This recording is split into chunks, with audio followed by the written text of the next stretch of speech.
네, 안녕하세요. 저는 KC대학교 교무과에서 근무하고 있는 김회집이라고 하고요. 이렇게 여러분 신입생, 편입생 여러분들 만나뵙게 돼가지고 참 환영합니다. 반갑기도 하고요. 사실은 이렇게 여러분들 직접 앞에서 서서 이렇게 발표를 해야 되는 부분인데 상황이 상황인지라 참 안타까운 상황입니다. 그래도 그럼에도 불구하고 여러분들에게 꼭 알려드릴 내용들이 있으니까 잠시 집중해 주시면 감사하겠습니다. 일단 이 교무처에 관련된 업무를 비롯해 가지고 여러분들이 이제 입학하고 나서 졸업할 때까지 이제 꼭 아셔야 될 부분들을 정리를 해 보았고요. 간단하게 안내 도와드리도록 할게요. 자, 2021년도 1학기 이번 1학기 학사 일정이고요. 이제 당장 여러분들 이제 수강 신청을 하셔야 되죠. 신입생 여러분들, 편입생들. 그리고 수강 신청하고 나면은 수강 신청 정정 기간이 일주일간 있을 거고요. 요 일주일은 개강 후 일주일이라 보시면 될 것 같습니다. 그리고 개강 후 5주까지 여러분들 수강 철회가 가능하시고요. 개강 후 5주부터 6주 요 동안 우리 중간 강의 평가를 진행을 합니다. 그리고 이제 여러분들이 공부하신 거에 대해서 중간 시험을 이뤄지고요. 학기 말에는 기말 시험을 이뤄지게 됩니다. 기말 시험까지 끝나고 수업이 종료가 되면 여러분들이 배웠던 이제 수업과 강의와 교수에 대해서 강의 평가를 이제 실시하게 됩니다. 강의 평가를 완료한 학생을 전제로 한정해서 성적 확인을 하실 수 있고요. 성적 확인이 끝나고 이제 성적이 확정되고 하면은 공식적인 2021년도 1학기가 학사 일정이 얼추 정리된다고 보실 수 있죠. 요 학사 일정은 학교 홈페이지에도 기재가 되어 있으니까요. 궁금한 내용이 있으시거나 상세한 일정이 알고 싶다 하면은 한번 찾아보시는 것도 좋을 것 같습니다. 첫 수업은 굉장히 중요하죠. 누군가 첫 수업 어차피 수업 금방 끝나니까 안 나가도 돼 이렇게 말씀하시고 이런 매체를 통해서 매체를 통해서 이렇게 나오고 있는데 사실 첫 수업이 가장 중요하다고 생각을 해요. 왜냐? 과목 소개를 하고 수업을 어떻게 할 건지, 시험 평가 어떤 정보를 쓰는지 다 아실 수 있고, 특히 어떤 사람과 같이 수업 때 쓰는지 알 수 있는 기회이지 않겠습니까? 반드시 참석을 하셔야 되고, 이것 또한 여러분의 성적 평가할 때 반영된다는 점, 출석 점수로. 그래서 굉장히 중요하다고 할 수 있고요. 아까 우리 학사 일정에서 안내해 드렸듯이 중간 시험과 기말 시험은 보통 이게 6주에서 7주 요 사이에 이제 진행이 되고요. 7주에서 8주까지 이렇게 진행되고, 기말 시험은 15주부터 16주 동안 이제 진행된다고 보시면 됩니다. 부정행위 안 돼요. 커닝 이런 부정행위가 발견될 경우에는 성적이 취소되는 거 물론이거니와 학칙 규정에 의거해서 징계가 됩니다.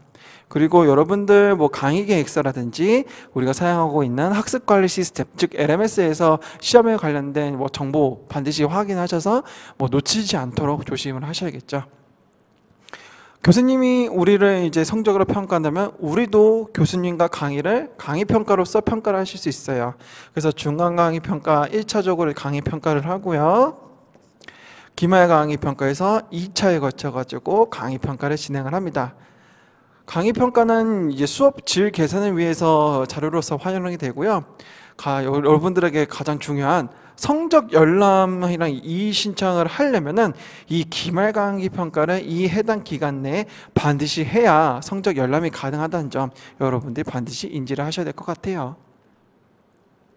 계절학기 관련된 부분이고요. 계절학기는 방학 동안에 이제 이루어지는 학기라 보면 돼요. 우리가 한 학기가 이제 보통 15주, 보통 3월부터 이제 6월, 9월부터 12월까지 진행된다면은 남은 이제 그 중간중간 여름방학, 겨울방학 때 15일 동안 3주 동안 진행이 되고요. 과목 같은 경우는 학생이 원하는 과목에 한해서 수강 인원이 10명 이상인 경우, 수강 신청하고 나서 10명 이상인 경우에만 개설이 됩니다. 계절학기는 재학생에 한해서만 수강 신청이 가능하고요. 한번 수강 신청하실 때 계절학기는 6학점, 최대 6학점까지 신청이 가능하다는 점 알고 계시면 될 것 같아요. 성적 같은 경우는 우리 학교의 성적은 일단 기본적으로 모든 과목이 상대평가가 원칙입니다. 하지만 상대평가할 수 없는, 이 상대적으로 평가할 수 없는 과목들이 시존합니다. 그런 이제 실습 실기 과목들, 지정된 실습 실기 과목들은 절대 평가로 평가를 하고 있고요.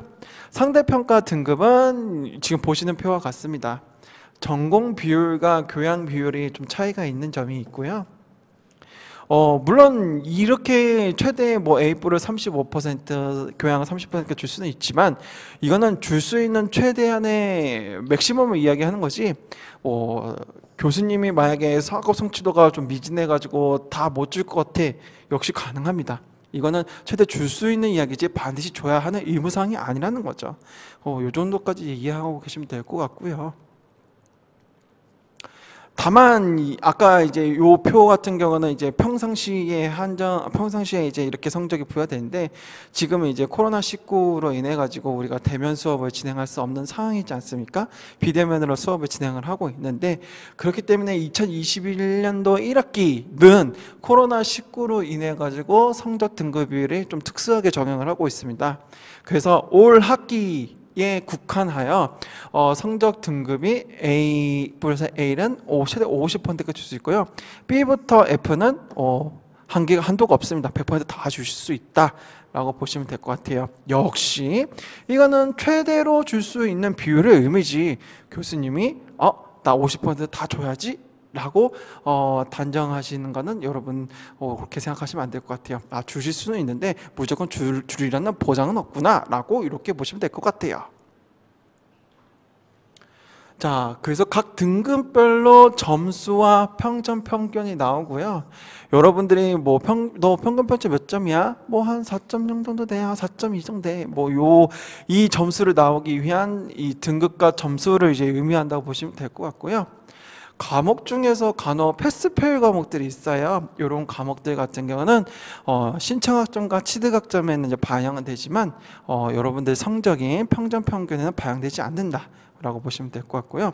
만약에 여러분들이 과목 이런 성적을 받으실 수 있어요. F 학점에 맞게 되면은 여러분들이 아무리 수강 신청 때 신청을 했지만 취득 학점에서는 제외돼요. 그러니까 아예 F를 받았다는 거는 과목을 안 들었다, 이렇게 보시는 거죠. F는 이제 학점 취득에서 배제된다, 제외된다라고 보시면 될 것 같아요. 그래서 이 F 과목이 많아가지고 평균 평점이 이제 떨어진다, 또 이렇게 되면 학사 경고를 받을 수 있죠. 그래서 이 학사 경고 기준에 이제 충족이 되면 학사 경고를 받게 되는 거고요.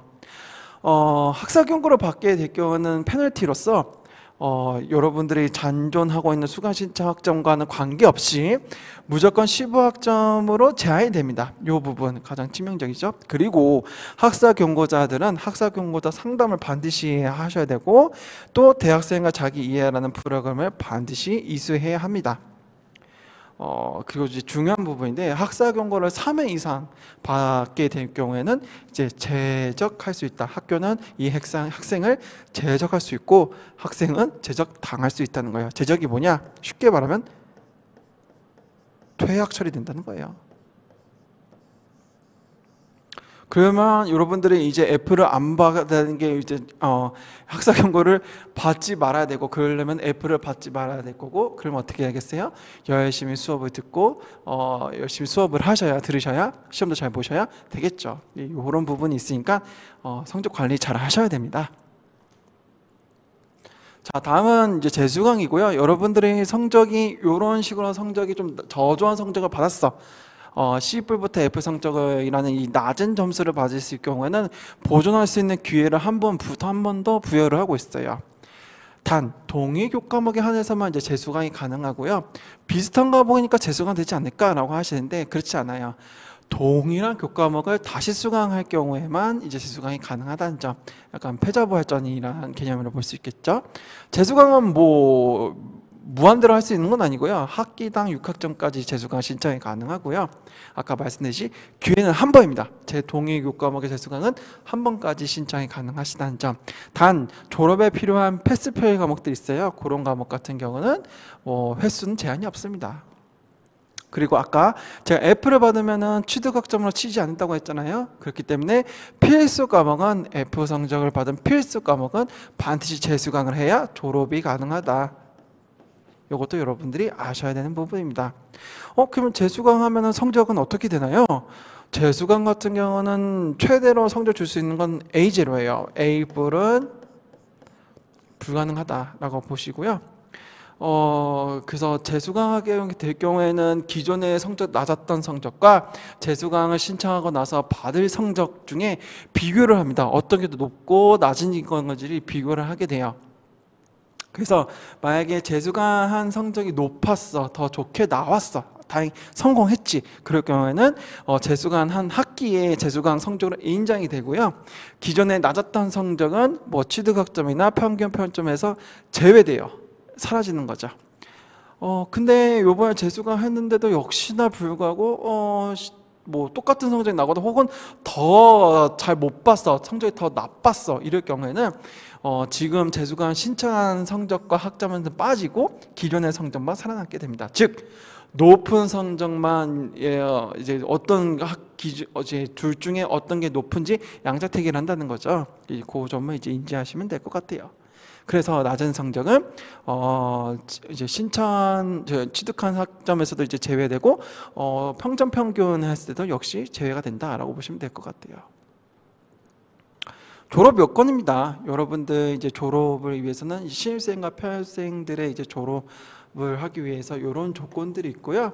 뭐 학기를 이제 8학기 4년 다니셔야 되고 필수 과목을 포함해서 130학점 취득하셔야 되고 성적도 2.0 이상 나와야 된다. 그리고 예배와 목회 실습 횟수를 이제 들으셔야 되는 거고, 요거는 목회 실습은 신학과의 한정이에요. 그리고 졸업에 필요한 뭐 졸업 시험이라든지 그리고 외국어 점수, 이런 이제 졸업 인증에 합격을 하셔야 졸업이 가능합니다. 편입생은 2년이라고 보시면 될 것 같아요. 절반이라고 보시면 되겠죠, 신입생이. 편입생은 이제 2년 이상 이제 하셔야 되고 65학점 필수 과목을 포함한 65학점을 하셔야 되고, 역시 평점 평균은 2.0, 예배는 2회, 신학과는 3회, 목회 실습은 2회, 요건 신학과만 한정. 그리고 역시 졸업인증에 합격하셔야 됩니다. 둘 다 이 졸업인증에 관련된 기준은 학과별로 상이하니까요. 이 부분은 이제 학과 사무실에서 한번 확인해 보시면 좋겠죠. 자, 다음입니다. 졸업생들이 그러면 어떤 학점을 취득해야 졸업이 가능하냐라는 부분인데요. 기본적으로 모든 과가 이제 예배와 이제 신학과는 목회실 수도 있죠. 예배와 특화 교양 학점과 자기 전공의 학점을 기본적으로 들으셔야 돼요. 기본적으로 들으셔야 되고, 여러분들은 복수 전공이나 부전공이나 보육교사 자격과정 중에 하나를 반드시 선택해서 그거를 취득을 하셔야 됩니다. 또는 자기 복수전공이나 부전공이나 보육교사 자격증에서 마땅하지 않는다라고 할 경우 이제 본인 전공을 추가로 더 하시거나, 그래서 이제 단위 전공, 즉 복수전공, 심화전공을 더 하시거나 복수전공을 하시거나 부전공을 하시거나 자격과정을 하셔야 졸업이 가능합니다. 그래서 이 기본적으로 하셔야 될 거 기본과 이 넷 중에 하나를 해가지고 토탈 130학점을 해야 졸업이 가능하다는 거죠. 예를 들어 보면요, 사회복지학과 학생이에요. 그러면 난 예배는 이렇게 6번 해야 되고, 토대와 특화 과목과 필수 과목들을 이제 반드시 요만큼 이제 들으셔야 되고 38학점을 들어야 되고, 사회복지학과의 기본적인 39학점을 채우셔야 돼요. 기본적으로 이걸 채워야 되고, 내가 만약에 이 넷 중에 복수 전공을 선택을 했어. 신학과로, 신학과에 39학점을 들으시고 나머지 플러스 알파로 해서 130학점을 해야 졸업이 가능하다라는 부분인 거죠. 이 내용은 뭐 수강 신청 안내에서도 아마 한 번 더 안내가 나갈 거니까요. 요런 내가 이제 이번 신입생인데 내 전공과 내 교양 과목도 듣고, 그러니까 교양 과목과 내 전공 과목 외에도 이 4개 중에서 하나를 선택해 가지고 해야 되는구나라고 이제 인지하시면 될 것 같습니다. 편입생 같은 경우는 조금 더 단순 명료하죠. 그래서 이제 각 학과별로 지정되는 예배 횟수와 전공에 필요한 학점을 들으셔가지고 졸업 위수 학점을 채우시면 되는데, 그런데 교양 과목 중에서 기독교 이해 또는 성서 이해 중 한 과목을 반드시 이수를 해야 합니다. 역시 이 안내 또한 수강 신청 안내 페이지 그 안내에서도 안내해 주실 겁니다. 학과 연락처는 지금 보시는 표와 같고요. 여러분들이 이제 학교 생활하고 수강 신청하거나 뭐 과목에 대해서 문의 사항이 있을 경우 또는 뭐 학과별 뭐 특이 사항이 있는 경우 학과 사무실로 연락하시면은 뭐 저희가 좀 상세하게 안내해 드리고 있으니까 어려워하지 마시고 뭐 필요한 일 있으면 언제든지 연락하시면 될 것 같습니다. 네, 이상 뭐 교무처에서 이제 준비한 내용은 이렇게 짧게 한번 준비를 해봤는데요. 여러분들에게 좀 자세하고 뭐 방대하고 또 좀 이렇게 안내해드리고 싶었지만 뭐 어찌됐건 이런 사실은 여러분들 앞에서 이렇게 설명을 해야 좀 더 와닿고 그럴 텐데 이렇게 코로나라는 시국에서 어쩔 수 없이 이렇게 랜선으로 여러분들을 이렇게 인사하는 게 좀 안타까운 마음뿐입니다. 하루빨리 이 사회가 이 상황이 종식되고 여러분들도 항상 건강한 모습으로 이렇게 오프라인에서 만나볼 수 있는 날을 학수고대 하도록 하겠습니다. 이상 교무처 김회집이었습니다. 감사합니다.